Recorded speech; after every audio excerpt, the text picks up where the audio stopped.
China es uno de los países de civilización más antigua. La geografía de China, el extenso país de grandes ríos y altas montañas, en el que surgió una de las más antiguas civilizaciones del mundo, ha tenido un importante papel en el nacimiento y desarrollo de sus culturas.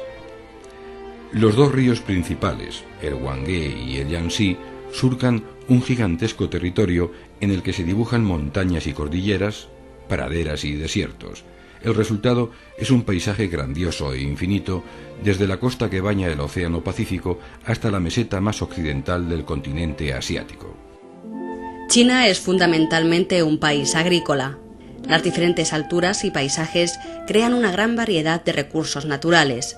El trigo, el arroz, el maíz, el mijo, el sorgo o la soja son los principales productos de las fértiles llanuras. La extensión de las redes fluviales naturales y su importante potencial hidráulico condicionan desde los albores de la historia china la construcción de canales y diques. Ello fomentó el desarrollo de la ingeniería, que alcanzará su primera etapa de esplendor durante la dinastía Qin con el emperador Qin Shi Huangdi. Las zonas montañosas y las praderas del oeste proveen de abundante ganadería, fundamentalmente bovina y lanar, caballar y de camellos. El territorio chino ofrece también una abundante reserva de minerales que explicaría el desarrollo avanzado de las vasijas o los objetos de bronce en las dinastías Shang y Zhou.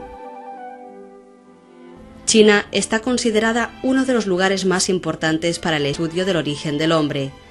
Según los arqueólogos chinos, hace 1.700.000 años, el hombre de Yuanmou vivió en el suroeste de China, siendo considerado su más antiguo poblador. Sus restos óseos fueron hallados junto a útiles de piedra, huesos de animales y cenizas. Por otra parte, el llamado hombre de Pekín, que vivió hace entre 400 y 500.000 años, ya tenía rasgos humanos, por lo que se le define como el antepasado del actual chino. En el vasto territorio chino surgieron numerosos centros de cultura neolítica. Los yacimientos neolíticos más antiguos se encuentran en las provincias meridionales del Fujian, del Jiangxi, del Guangdong, del Guangxi y del Guizhou, así como en las regiones orientales del norte a lo largo del río Liao.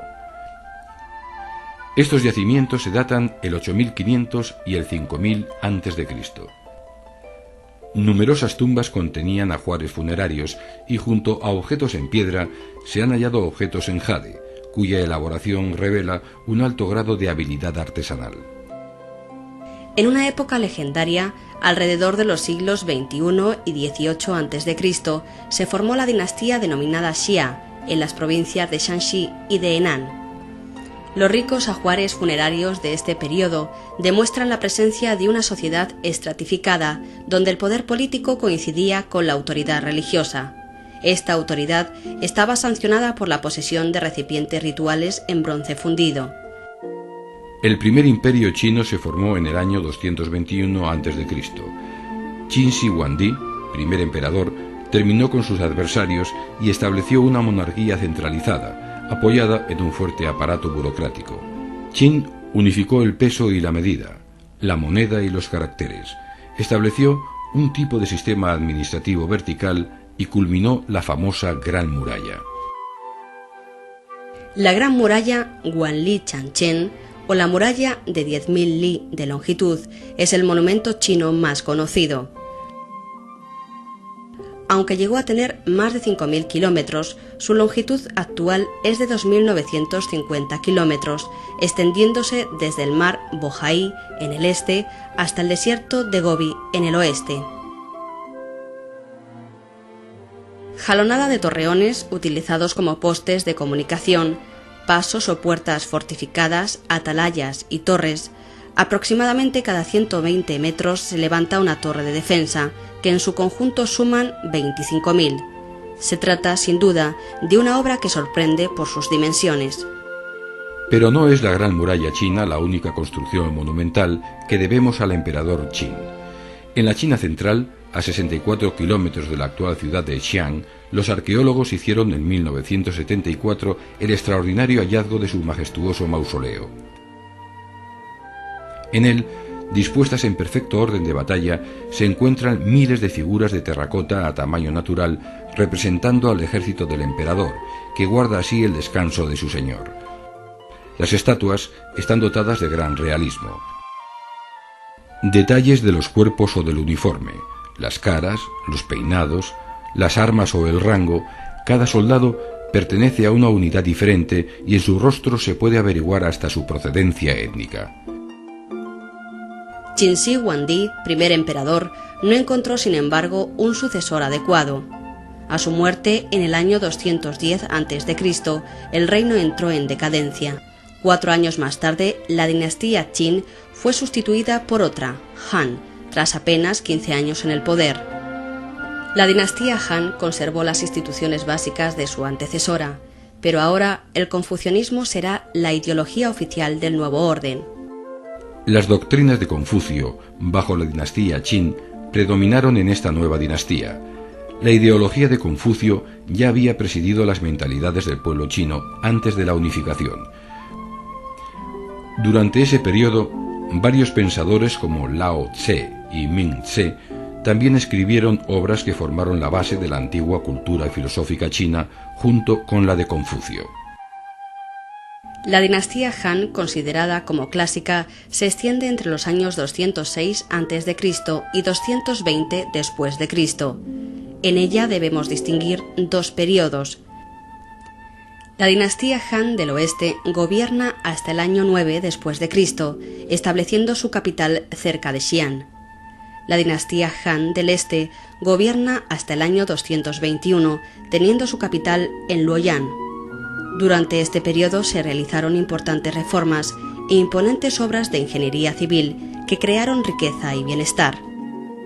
Las fronteras del imperio se ampliaron en todas direcciones y la influencia china llegó hasta Occidente a través de la ruta de la seda.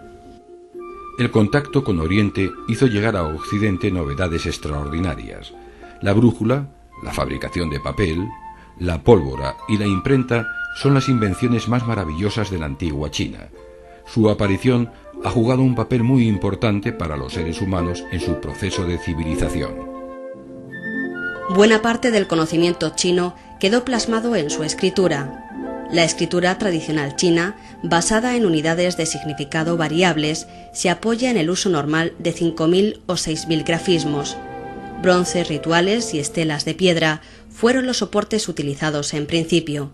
A partir de la dinastía Han, el uso del pincel, la tinta y el tintero desarrollaron y extendieron la escritura sobre papel.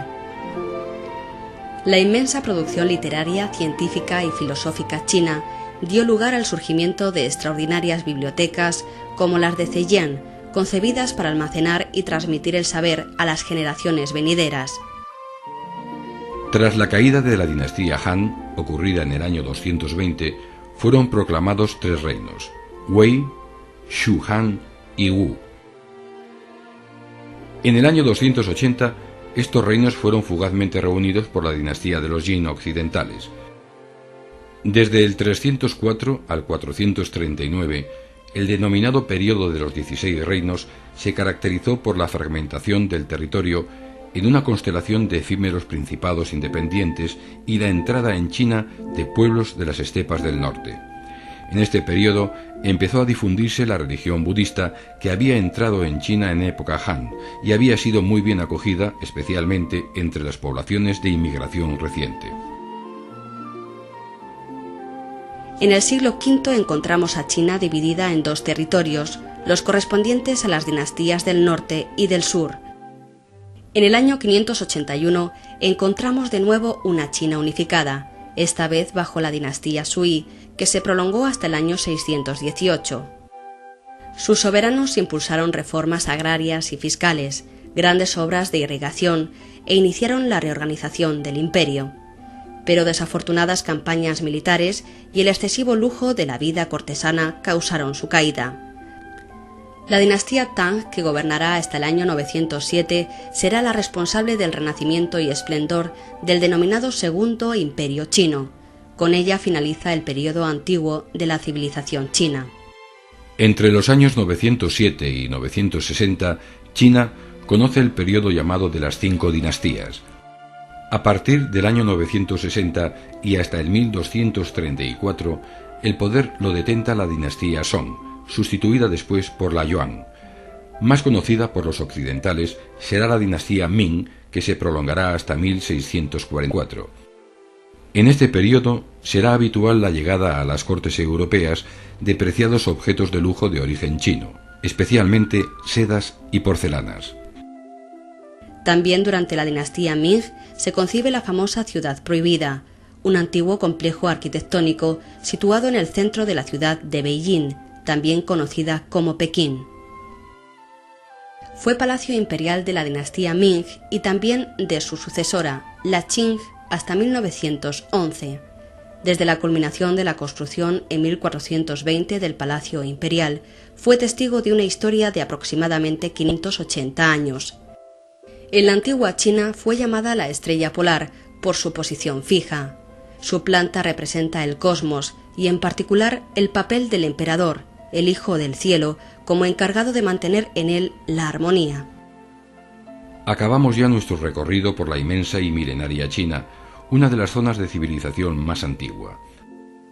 El llamado País del Centro, o Zhongguo, pues sus habitantes pensaban que era el centro de la Tierra desde el punto de vista geográfico, político y cultural, ha sido y será siempre fascinante para el viajero.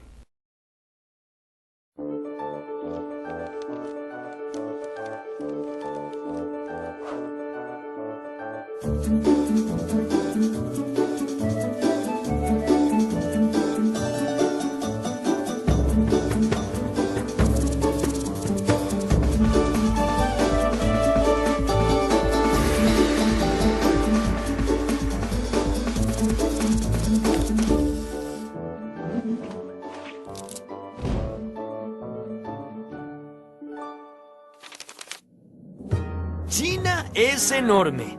Solo basta con observar un mapa para darse cuenta de la inmensa extensión territorial que abarca. Uy, pero si es casi medio continente. Es cierto, realmente es grande. Ni se imaginan la cantidad de climas y paisajes que atraviesan a todo este territorio. China es un mundo en sí mismo, con tupidas selvas, desiertos abrumadores, montañas infranqueables, llanuras fértiles, densos pantanos y planicies congeladas. Los chinos observaron que el mundo estaba compuesto por cosas muy diferentes y cada cosa tenía su opuesto. Así fueron descubriendo que la naturaleza tenía un equilibrio, una armonía entre fuerzas diferentes y opuestas. Entonces, si en algún lado hacía frío, era porque en otro estaba haciendo calor. Si existía la tierra, era porque también existía el aire. Si el sol alumbraba durante el día, era la luna la que reinaba sobre la noche. Si había varones, pues debía haber mujeres. Estas observaciones sobre la naturaleza que los rodeaba fueron la base de la famosa tradición o sabiduría china, con la que construyeron una gran civilización que ha perdurado por miles y miles de años. La formación del imperio. Trazando una línea justo por el centro de China, vemos al río Amarillo. Ahí comenzaron a desarrollarse los primeros pueblos que antecedieron a esta gran civilización. ¿Saben cuándo? ¡Uf! Como 5000 años antes de Cristo. Alrededor de 1500 años antes de Cristo, todos estos pueblos fueron dominados por unos temidos gobernantes llamados los Shang. Ellos eran todos descendientes de la misma familia, y por ello se les adjudicó el título de dinastía. Luego de los Shang, otra dinastía tomó el control de este territorio. Estos fueron los Zhou, que gobernaron hasta que el Imperio Medio entró en una etapa de ¡todos contra todos! Esta fue llamada la época de los reinos combatientes, que duró hasta el 221 a.C., cuando una nueva dinastía de gobernantes guerreros logró unificar el país y establecieron el imperio que le dio a China su nombre, los Qin. Qin Shi Huang se proclamó emperador, el primero de toda la historia de China. Era considerado hijo del cielo. Nadie podía discutirle nada y su poder era considerado mágico. El señor de los hombres no podía jugar, no cantaba, ni reía. debía sostenerse siempre de pie y sus movimientos eran muy lentos. Qin Shi Huang fue el gran organizador del imperio. Él impuso las leyes, construyó un sistema de carreteras y canales para facilitar el comercio y creó un sistema unificado de dinero, calendario y escritura. Todo debía estar reglamentado. Qin Shi Huang era un verdadero meticuloso del orden. Pero entonces sucedió que el pueblo empezó a enojarse cada vez más. Y en representación de todos, 460 sabios se opusieron a las medidas del emperador. Y Qin Shi Huang no vaciló y los mandó a matar. Luego todos los libros de los sabios de China fueron quemados en grandes hogueras. Esto es lo que llamamos gobernar con mano dura. ¡Uf! La Gran Muralla. Qin Shi Huang, el primer emperador chino, quería defenderse de los posibles ataques de los bárbaros del norte. Así que en el siglo III a.C. decidió comenzar a construir un gran muro para que ningún ejército enemigo pudiera atravesar las fronteras del imperio. Este muro fue la Gran Muralla China. La construcción de la muralla fue realizada en varias etapas y a lo largo de más de 2000 años. ¿Y saben qué? Fue hecha completamente a mano. Se trata de un muro de 9 metros de alto que llegó a medir 7.300 kilómetros de largo, tanto como la extensión de toda América del Sur. Este muro serpentea por valles, montañas y desiertos, uniendo más de 25.000 torres de guardia. Construir esta muralla fue un esfuerzo sobrehumano. Para ello, el emperador reunió a miles de hombres que trabajaron como esclavos bajo una disciplina militar. Muchos de ellos fueron muriendo de agotamiento y sus cuerpos eran enterrados dentro de los muros en construcción. Así fue como la Gran Muralla se convirtió en el cementerio más largo del mundo. La muralla sirvió como defensa, pero también ayudó a la unificación del imperio, ya que por encima de ella se extendía una ruta por la que era posible viajar de una punta a la otra del imperio. Así, muchas caravanas de comerciantes podían transitar y vender sus mercancías sin temor a ser emboscados por bandidos ni ladrones. Transitar por estos lugares ahora es tranquilo. Un emperador como Qin Shi Huang tenía que tener un final de película. Y como para ellos la vida después de la muerte era muy importante, Qin Shi Huang se hizo construir una tumba en la que puso un ejército de 8.000 estatuas de guerreros de terracota.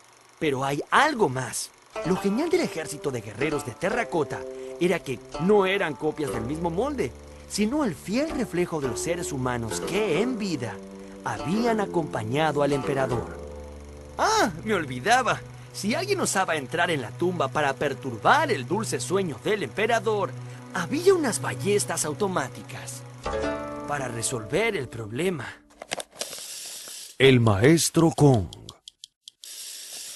En el 551 a.C., mientras China estaba en plena época de los reinos combatientes, nació un hombre muy especial, que con el pasar de los años se transformó en un gran sabio y que con sus enseñanzas logró una doctrina que caracterizó a los chinos por más de 1500 años. Ese hombre fue Confucio, que nació en una familia pobre, aunque esto no le impidió trabajar y estudiar muy duro hasta convertirse en ministro de uno de los reyes que combatían por el poder. Pero un día, cansado de tanta violencia, traición y mentira, Confucio abandonó su cargo de ministro y se dedicó a caminar entre un reino y otro, con el fin de compartir la sabiduría.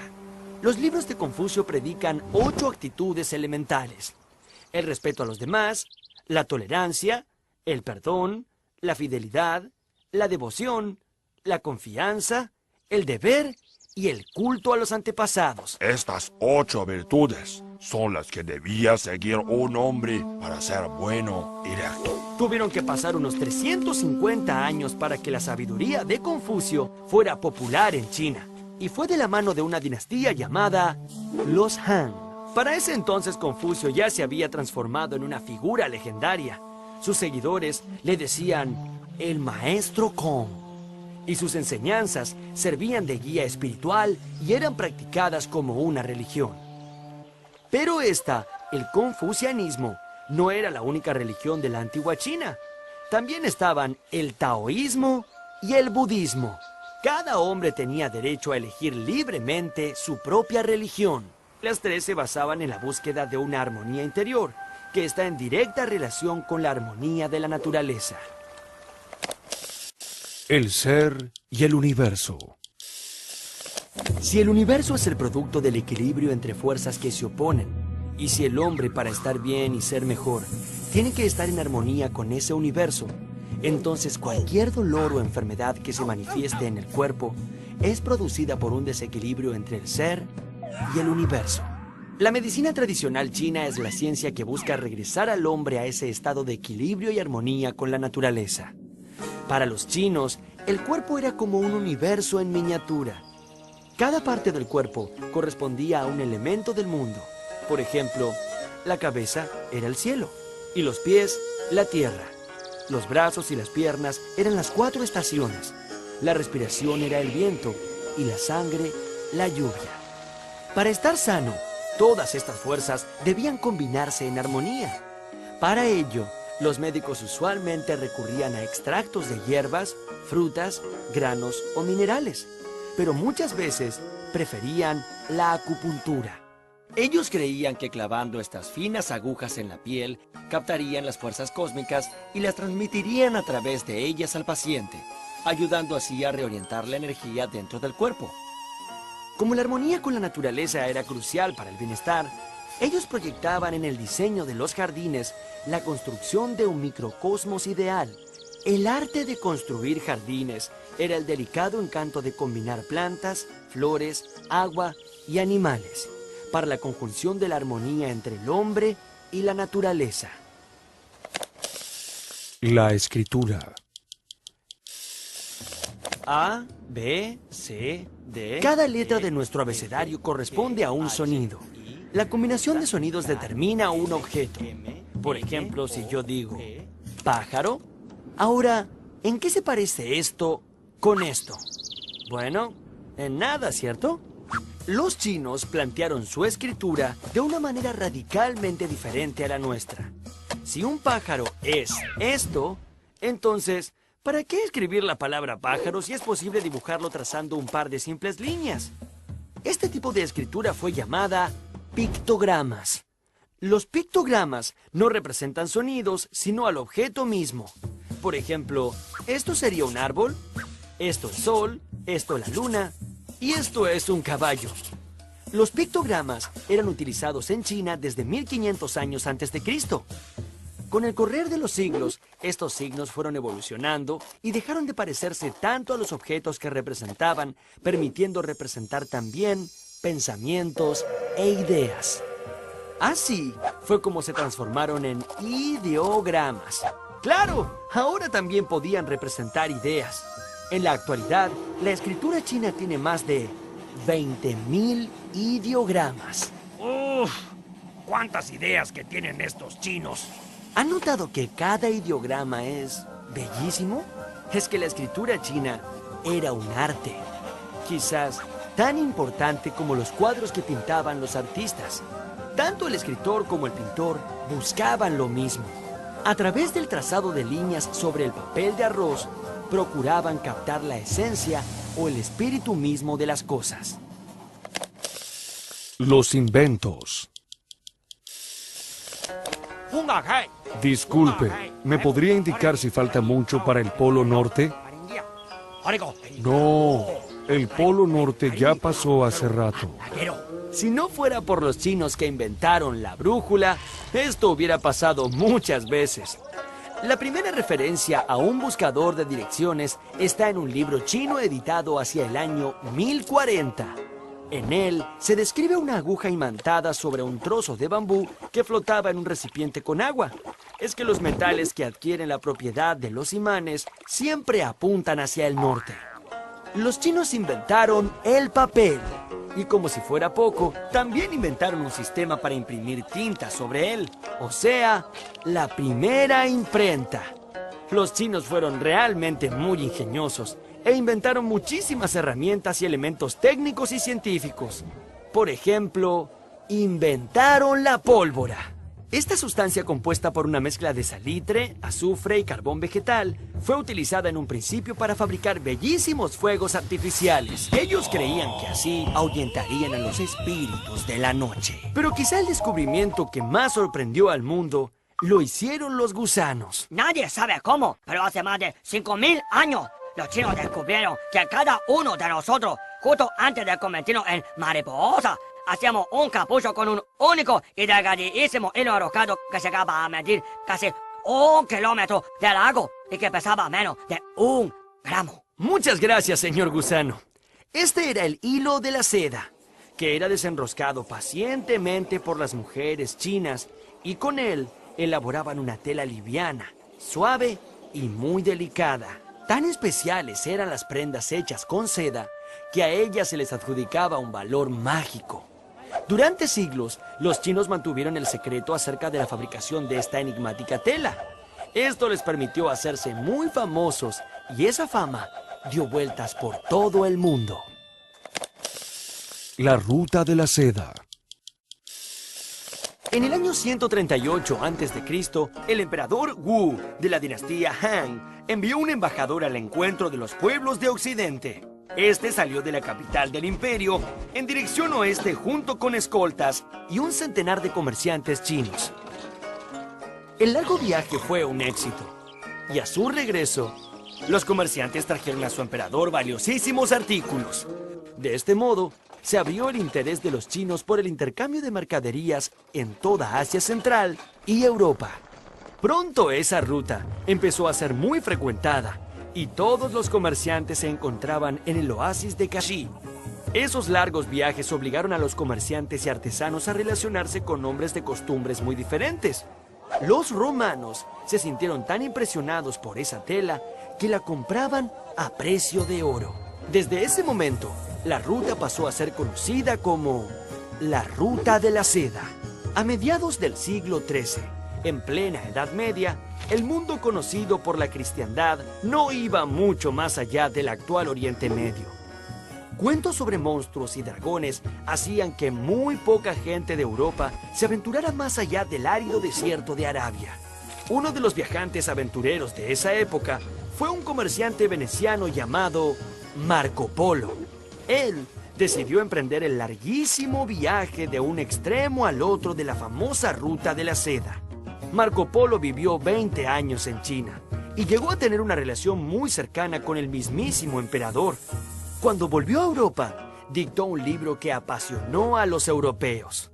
En él, había intentado describir a la civilización con la que había convivido la mitad de su vida. En su lecho de muerte, su familia pidió a Marco que confesase si había mentido en sus historias sobre China. Marco se negó e insistió. China es tan vasta y maravillosa que solo he alcanzado a contar la mitad de lo que realmente allí he vivido.